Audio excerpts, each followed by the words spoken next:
And I think if you don't have great candidates, then it's very, very difficult for government to be as effective as it could be. So I decided that I was going to do something about it. I was going to talk people into running for office. So I spent much of a year before the last municipal election, the first municipal election that I ran in 2010, I spent much of a year trying to convince other people to run. From soccer coaches to parent-teacher association moms to corporate CEOs. We've got an election coming. We need your skills. We need your brains. We need your abilities. You should run. And I struck out every single time. Not one person took my pitch. Now, that might be because I was just a bad pitcher. But I struck out every single time. And as I said this afternoon, I particularly struck out with women.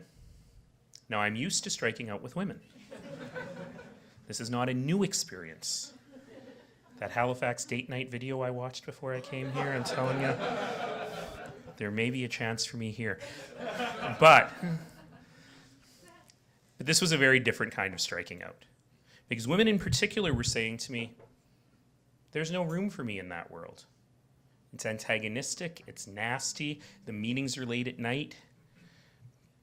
I want to start a family. I've got a young family. It's not conducive to the life that I lead. I don't want every mistake I make on the front page of the newspaper. I don't want people so mean to me on the internet.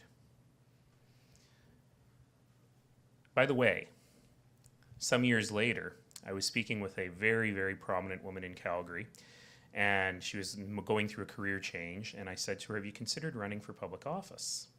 And she asked me a question that no man had ever asked me before, which was, are the hours flexible enough that I can pick my kids up from school? And I had to stop and think about it. And I went, yeah, they totally are. You set your own schedule. As long as you can find someone to pick them up every second Monday when you're in council, because you can't leave when you're in council. Beyond that, you pretty much set your own schedule. And the funny thing about that is, I never would have thought to say that to anybody before because it's just not my lens. And so it sounds trite, you know, the reason that she didn't want to run for office is because she was worried that she wouldn't be able to pick her kids up from school. But solving these sorts of things actually is very important towards figuring out how we can reduce barriers to people getting into politics. And that person, by the way, chose not to run for political office for the city council, but is now running federally. Now she's running for the Liberals, so she's not going to win in Calgary. But good for her for trying.